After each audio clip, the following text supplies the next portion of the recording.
अस्सलामुअलैकुम and welcome back to the channel. तो आज की वीडियो में हम देखने वाले हैं कि हमारी फॉरेन पॉलिसी कहाँ पे खड़ी है, किस चीज़ के तनाजुर में हमारे पास अभी जो बिलावल भुट्टो ने इंडिया का दौरा किया उसके तनाजुर में। अगर आपने एक डिटेल वीडियो देखनी है हमारे पास बिलावल भुट्टो जरदारी के ही दौरे पे, तो वो मेरे चैनल पे मिल जाएगी। मैं लिंक वगैरह डिस्क्रिप्शन में दे दूँगा। तो सबसे पहले हम बात करते हैं कि हमारी खारजा पॉलिसी आज खड़ी कहाँ है। ठीक है, अब देखेंगे ना, अभी रिसेंटली बिलावल ने हमारे पास इंडिया का दौरा किया तो हम बिल्कुल ही लोनली से हमारे पास फील हुए हैं। हमें शायद कोई भी लिफ्ट कराने को तैयार नहीं था। और इसके साथ ही हम बात करेंगे हमारे पास कुछ जो नौजवानी यंगस्टर्स हैं ना, जो कि इनकलाबी बने हुए हैं बहुत ही ज़्यादा आजकल, तो उनके बारे में भी बात करने वाले हैं। तो बिलावल ने इंडिया का दौरा किया, ठीक है, वहाँ पे उनको ऐसा ट्रीट नहीं किया गया जैसा किया जाना चाहिए था। ठीक है, बिल्कुल ही एक जैसे वो कहते हैं ना, हमारा दिल नहीं चाह रहा होता और कोई मेहमान घर में आ जाता है, तो बिल्कुल ही वो वाला हिसाब था कि जैसे उनका दिल ही नहीं था और बिलावल भुट्टो हमारे पास चले गए। देखिए, हमारी जो खारजा पॉलिसी है ना, उसमें कोई भी क्लैरिटी हमारे पास मौजूद नहीं है। इवन के एंड डेज तक हमें पता नहीं था कि बिलावल भुट्टो जाने वाले हैं नहीं जाने वाले, वहाँ पे मुलाकातें करेंगे नहीं करेंगे। इवन कि हमारा ये भी डिसाइड नहीं था कि कहाँ कहाँ पे मुलाकातें होनी और कहाँ कहाँ पे मुलाकातें नहीं होनी। तो हमारी जो खारजा पॉलिसी है ना, उसमें ये बहुत ही बड़ा हमारे पास एक हमें नुकसान हो जाता है कि हमें किसी भी चीज़ की क्लैरिटी मौजूद नहीं है। और इवन के कुछ स्टैंड हमारे काफ़ी अच्छे हैं, लेकिन फिर भी देखेंगे कि इस कॉन्फ्रेंस में हमारे साथ शायद कोई भी खड़ा होने को तैयार नहीं था। और हमारे जो बहुत ही करीबी ममालिक समझे जाते हैं वो भी ऐसी चीज़ें जाके कर लेते हैं जो कि बिल्कुल ही अगेंस्ट होती है हमारे। ठीक है, तो यहाँ पे जो सबसे मेन चीज़ आ जाती है ना, आजकल की दुनिया में देखेंगे, वो किसी के साथ ताल्लुकात रखने के लिए आपका मज़हब कोई भी मायने नहीं रखता, आपकी आइडियोलॉजी कोई भी मायने नहीं रखती। साफ सी बात है, कुछ और भी मायने, कुछ भी मायने नहीं रखता। मायने नहीं रखता है कि आप दूसरे मुल्कों को कितना फ़ायदा हमारे पास दे सकते हैं। अभी देखेंगे, चाइना हमारे ऊपर इन्वेस्टमेंट कर रहा है। चाइना कोई हमारे चाचे का पुत्र है या मामे का पुत्र है कि हमारे ऊपर इन्वेस्टमेंट करता है। चाइना को हमने अपना फ़ायदा नज़र आता है, इसलिए वो इन्वेस्ट करता है। लेकिन अभी हमारे पास जो चाइना है ना, वो भी हमसे काफ़ी दूर हुआ है और वो भी हमें लिफ्टें वगैरह बिल्कुल ही नहीं करा रहा। तो ये भी एक बहुत ही बड़ा साइन है। तो हमारी जो खारजा पॉलिसी है ना, उसकी कोई भी एक क्लैरिटी हमारे पास मौजूद नहीं है। और हमारी जो खारजा पॉलिसी है ना, एक तो हम एड्स बहुत ज़्यादा लेते हैं। ठीक है, हम क्या करते हैं, कर्ज़ा बहुत ही ज़्यादा लेते हैं। तो हमारी जो खारजा पॉलिसी है ना, वो ये देख के भी बनाई जाती है कि जी फ़लाँ मुल्क नाराज़ ना हो जाए, फ़लाँ मुल्क नाराज़ ना हो जाए। अब जी जैसे इमरान खान ने अपने दौर में एक ब्लॉग बनाने की कोशिश की थी और उस पर ख़बरें वगैरह आई थी कि हमारे पास जो सऊदी अरब है ना, उसको इस पे काफ़ी ज़्यादा कंसर्न है। ठीक है, तो वो वाला प्लान हमने क्या कर दिया, ड्रॉप कर दिया।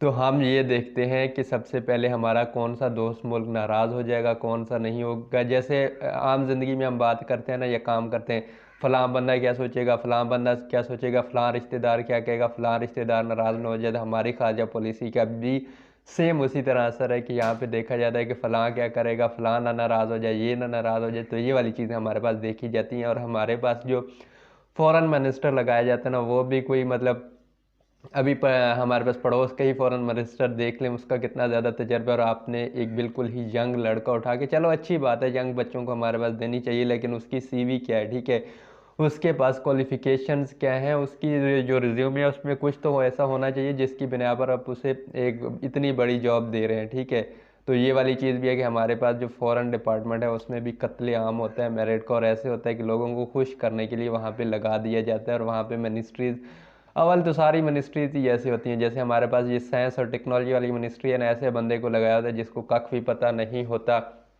कुछ ऐसे मिनिस्टर भी हमारे पास होके गए हैं जिनको कंप्यूटर वगैरह ऑन करना भी नहीं आता था। तो हमारे पास जो फॉरेन मिनिस्ट्री है ना, उसका भी यही हाल है कि हमें दे दी जाती है लोगों को क्या करने के लिए, खुश सोचते हैं कि ये नाराज़ हो जाएगा, वो नाराज़ हो जाएगा, ये नाराज़ हो जाएगा। देखें, इसकी सबसे बड़ी मिसाल है कि हमारे पास अभी जो रशिया वाला इशू हुआ था कुछ साल पहले, जिस पे हमारे पास इल्ज़ाम यही लगाए जाते हैं कि एक बहुत ही बड़ी हमारे पास जो थी ना गवर्नमेंट चली गई थी। ठीक है, लेकिन वहाँ पे क्या किया हमारे पड़ोस के ही मुल्क इंडिया ने, हालांकि वो अमेरिका का बहुत ही करीबी साथी था, उसने जाके ऑयल ख़रीदा। और उनके जो फॉरेन मिनिस्टर हैं उन्होंने सरेआम कहा कि भाई आपने ईरान को बैन कर दिया, ठीक है, वहाँ से हम तेल ख़रीद नहीं सकते। और बाकी जो लिमिटेड हमारे पास रिसोर्स थे ना, उसमें से आप ये कहते हैं कि आपके लोगों के लिए जो बेहतरीन है ना डील, वो आप जाके ना लें, तो हम क्यों ना लें।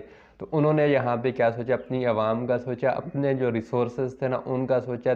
हाँ, लेकिन यहाँ पे हम क्या सोचते रह गए कि ये जी फ़लाँ बंदा क्या सोचेगा, फ़लाँ क्या सोचेगा, ये नाराज़ हो जाएगा। तो इस चीज़ से हमें निकलना पड़ेगा। और इस चीज़ से निकल कैसे सकते हैं, ठीक है, हम कह तो देते हैं जी फ़लाँ इंडिया ने ये कर दिया, फ़लाँ मुल्क ने ये कर दिया, फ़लाँ ने ये स्टैंड ले लिया, उनकी इकनॉमी देखें कहाँ पे पड़ी, इकनॉमिक क्राइसिस हमारे पास आया हुआ है, और जब तक हम माशी तौर पर मजबूत नहीं होंगे ना, तो हम कहीं पे भी आवाज़ उठाने के काबिल नहीं रहेंगे, क्योंकि दुनिया हमारी बातों को क्या करती है, कोई अहमियत ही नहीं देती। तो हमारी जो फॉरेन पॉलिसी होती है वो डायरेक्टली लिंक होती है हमारे पास किसके, हमारी जो इकोनॉमिक्स होती है उसके साथ लिंक होती है। जब तक आप इकोनॉमिकली स्ट्रांग नहीं होंगे, आप कभी भी क्या कर सकते हैं, कोई भी अच्छा काम नहीं कर सकते या दुनिया में अपनी बात वगैरह नहीं सुनवा सकते। और इसके अलावा आप आ जाते हैं अब हमारे पाकिस्तानी यूथ पे।